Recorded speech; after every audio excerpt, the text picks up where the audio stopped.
Hello বন্ধুরা, দেখো আমি আজকে একটা নতুন রেসিপি নিয়ে এসেছি। তো রেসিপিটা হচ্ছে, এটা হচ্ছে বাঁধাকপির চপ। বাঁধাকপিটাকে গোল গোল করে শেপ করে নেব। দেখো শেপ করে নেব কত সুন্দর করে। শেপ করে নেওয়ার পরে তো 10 থেকে 12টা করব, যেহেতু আমরা 4জন লোক। কত সুন্দর করব দেখো। তো শেপ করার পরে তোমরা খেয়ে দেখবে বাড়িতে ভেজে এভাবে বাঁধাকপি চপ, যেরকম আলুর চপের তরকারি তৈরি হয়। তো আমি তরকারিটাকে সেভাবে কমপ্লিট করে নিয়েছিলাম দুপুরবেলায় উনুনের মধ্যে কমপ্লিট করে নেওয়ার পরে তো দেখো কত সুন্দর করে কমপ্লিট হয়ে গেল তরকারিটা। আলুর চপে হয় এরকম বাঁধাকপি দিয়ে, তাই করে দেখলাম। এর ভিতরে এবার বেসন ঢেলে নিলাম। বেসনের মধ্যে দিলাম কর্নফ্লাওয়ার, এগুলো কর্নফ্লাওয়ার দিলাম। তাই প্লাস চালের গুঁড়ো একটু মিশাতে হয়েছে। তো হলুদ দিলাম মিক্স করে। তো এর মধ্যে কোনো লঙ্কা চলবে না, লঙ্কা দিলে ভালো লাগবে না। ঠিক আছে বন্ধুরা, তো এইভাবে তোমরা সবাই বাড়িতে করে দেখবে। কত সুন্দর হয়েছে দেখো, কালারটাও সুন্দর হয়েছে।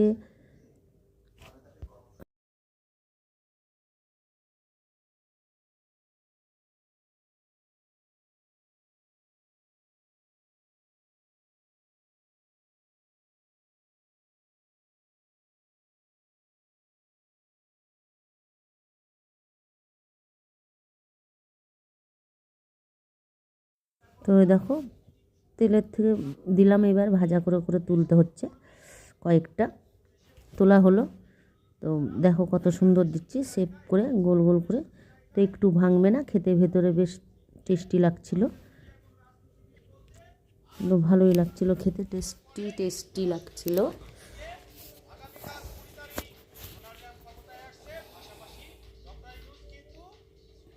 তো চামচ দিয়ে এরমভাবে তুলে দিলে হবে, হাত না লাগালেও হবে। তো কত সুন্দর হয়েছে দেখো।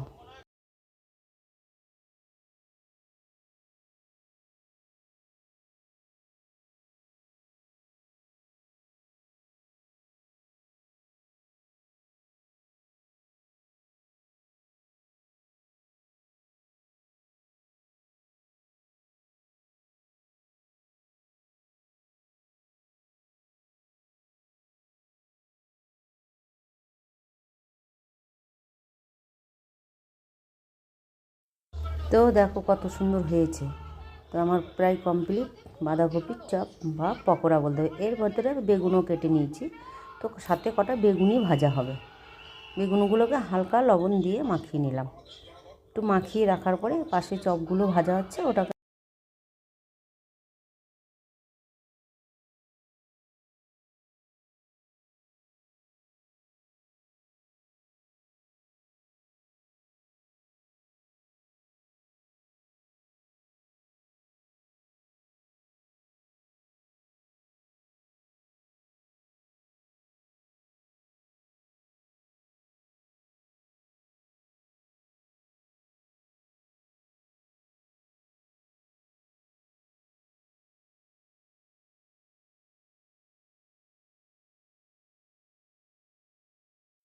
এবার বেগুনিগুলো ভাজা হচ্ছে। তো বাঁধাকপির পকোড়াগুলো হয়ে গেছে।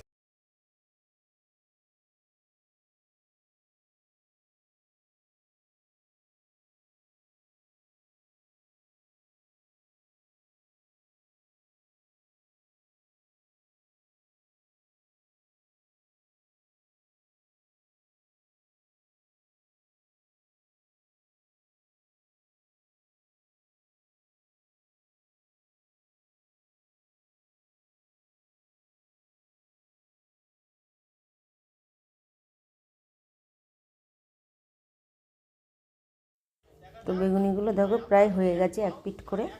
তো কাছাকাছি কমপ্লিট হয়ে গেল, আমার বেগুনিগুলো কমপ্লিট হলো। তো আর কটা বাকি আছে। তো এই কটাকে ভেজে তুলে নেব।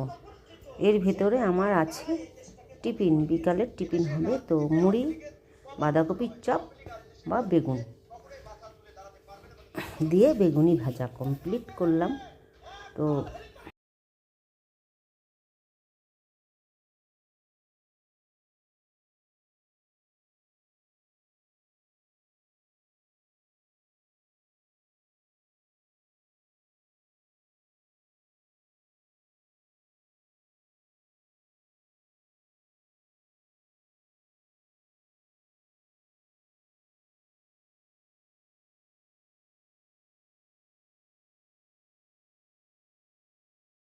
তো আমার বেগুনি আর বাঁধাকপির চপ বা পকোড়া আমার কমপ্লিট হলো।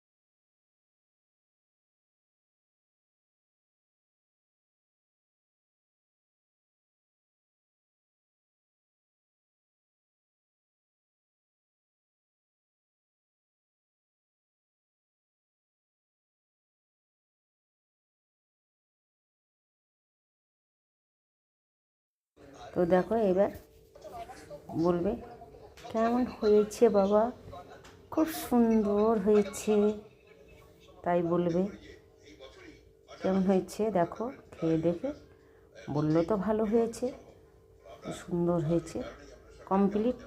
আমার ভিডিওটা ভালো লাগলে লাইক কমেন্ট অবশ্যই শেয়ার করে ফুল ভিডিওটা দেখবে। সবাই সবার পাশে থাকতে হবে। বাই।